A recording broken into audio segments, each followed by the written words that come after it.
What's going on, guys? Alec here from Oz Fury Gaming. Today I'm here to talk about the 600i, its two variants, and how it competes to the Aquila.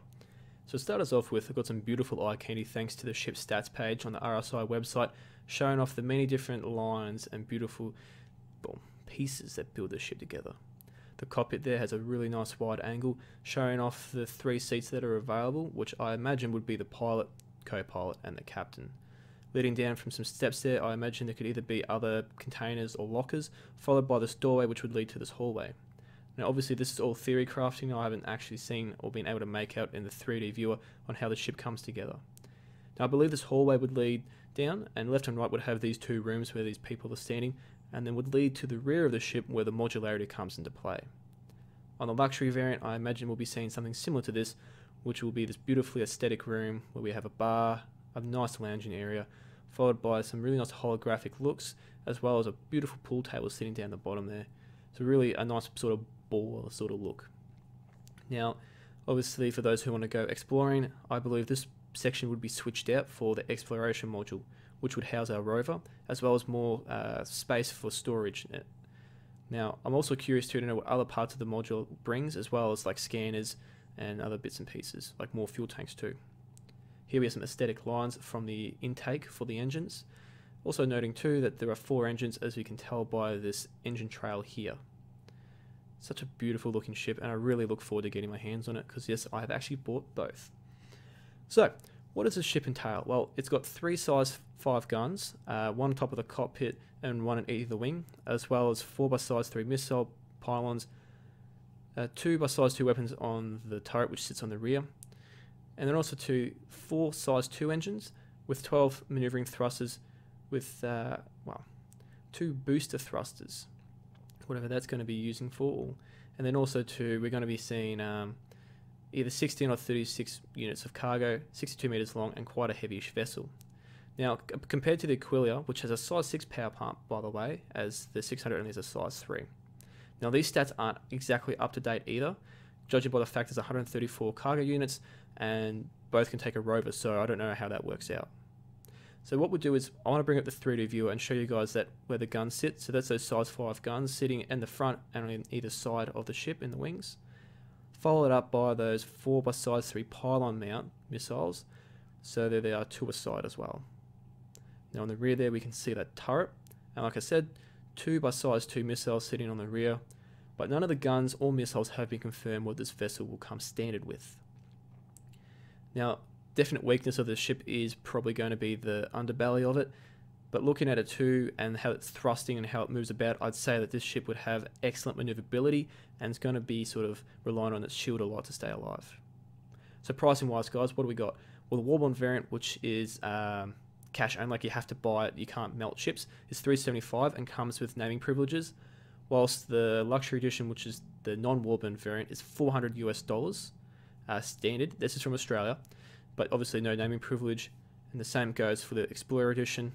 $400 US for the Warbond variant with that naming edition, as well as $435 for the standalone non-Warbond variant. So I'm curious to see what you guys think about it, if you think it's worth the price. But there are also other packages, guys, that are available to us. So we have the complete package, and then also the double package with the X1 rover, or X1 land vehicle. So 835 is the non-Warbond variant, 770 is the Warbond variant, and it comes with that X1, which is an open canopy racer, which is still to be developed. Then also we have the complete pack, which is $2,000 Warbond or 2,100 for the non-Warbond. Comes with every ship origins made, all with LTI. So that's some pretty cool stuff going there. That includes the 890 jump. So looking further on, guys, we have some concept art here thanks to the Vault. So I brought these up to show basically how a person stacks up in size to what they were planning. And as we can see, they've got a few different variants. That's basically what we've got now, but a bit different. So let's do some real talk, okay? The reason why I believe the 600i wins out better as an exploration vehicle is basically because it's designed for it, okay? It's got the luxury model, which is what Origin's about, but when you read what's written about it, they actually designed the ship around exploration first. So unlike the Aquila, which is basically a base hull with different things thrown on top of it, so You lose the top turret, you lose this, you lose that, a few other things. You don't have that issue. Also too, I haven't flown it, no one's flown the 600i, but I have a feeling that the 600i is going to be better maneuverable, judging too that the guns have to be fixed mounted, and there's one less of them versus the Constellation. If you're unaware, the Constellation takes 4 size 5 weapons, but they come standard as gimbals, so they're bucked down to size 4s. Now also too, judging from the stats pages, of course, the Aquila stats page needs to be updated, but it appears that the 600i carries more missiles. So that's going to be another important factor too, as well as having that turret on the rear. Even though the Constellation has 2 turrets top and bottom, there's actually nothing on the rear to protect it, except for that snub fighter, which is the other key difference. The Merlin is a great ship, but I don't know if it's worth the extra weight of carrying, especially as an exploration variant. So I'm going to leave you guys with the trailer or the showcase of the 600i from Gamescom. Hope you enjoyed it. Hope you enjoyed the video and the recap, and I hope to catch you guys around the verse. Toodaloo!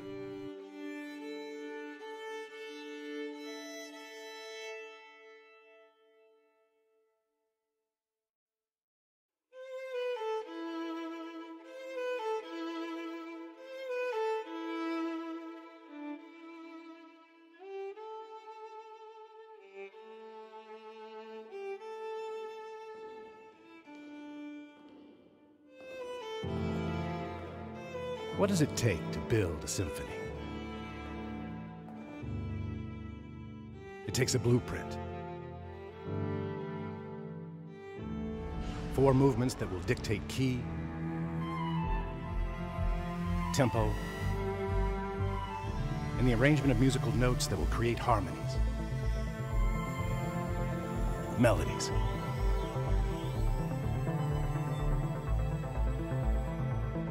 It takes an orchestra.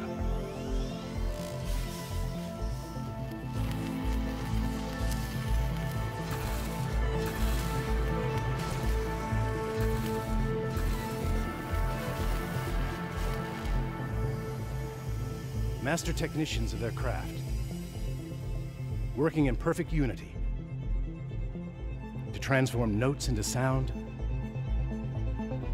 and those sounds into an experience.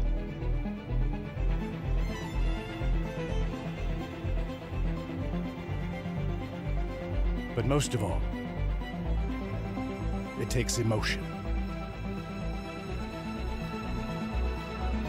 A feeling so powerful that it transcends words. It must be conveyed in another form. Introducing the new 600i from Origin. A symphony in motion. See your authorized Origin dealer.